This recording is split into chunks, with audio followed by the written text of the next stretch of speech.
গাছেরও জীবন আছে, জানেন তো নাকি? না জানলে শুনেন ভাই, গাছেরাও কষ্ট পায়, ওদের অযত্ন করুন। 1901 সালে ভারতীয় বিজ্ঞানী জগদীশচন্দ্র বসু তিনি কিন্তু প্রমাণ করেছিলেন গাছের জীবন আছে। যে বিজ্ঞানীরা বলছে, আমি কিছু বলি নাই। এইটা একটু দেখেন, গাছদের যত্ন করলে নাকি ওরা ভিন্ন ভিন্ন শব্দ করে, ঠিক তেমনি অযত্ন করলেও কষ্ট পায়। এত কিছু কেন বলতেছি, নতুন বাসায় আসার পরে দেখি বাসায় আগের যে মহিলা থাকতো, ভদ্রমহিলা, তার নিজের দুটো গাছ রেখে গেছে বাসায়, যেগুলোর কোনো যত্ন হয় নাই। ওরা এত বেশি জীর্ণশীর্ণ অবস্থায় ছিল, দেখে অনেক মায়া লাগতেছিল।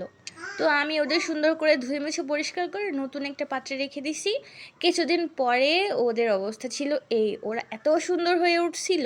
আমি যে আহামরি অনেক বেশি যত্ন করছি সেটা কিন্তু না, আমি শুধু পানি দিতাম আর একটু পরিষ্কার করে রাখছিলাম, আর কিচ্ছু না। আর তাতে ওদের চেহারা বদলে গেছিলো, প্লাস ওদের ছোটো ছোটো বাচ্চাও হয়েছিল, মানে গাছের বাবু আর কি, ছোটো ছোটো বাবু।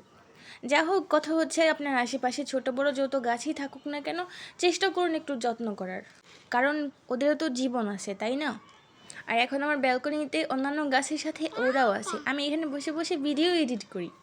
সবাইকে ধন্যবাদ জানিয়ে বিদায় নিচ্ছি, আল্লাহ হাফেজ। ভিডিও ভালো লাগলে আমার চ্যানেলটি অবশ্যই সাবস্ক্রাইব করুন।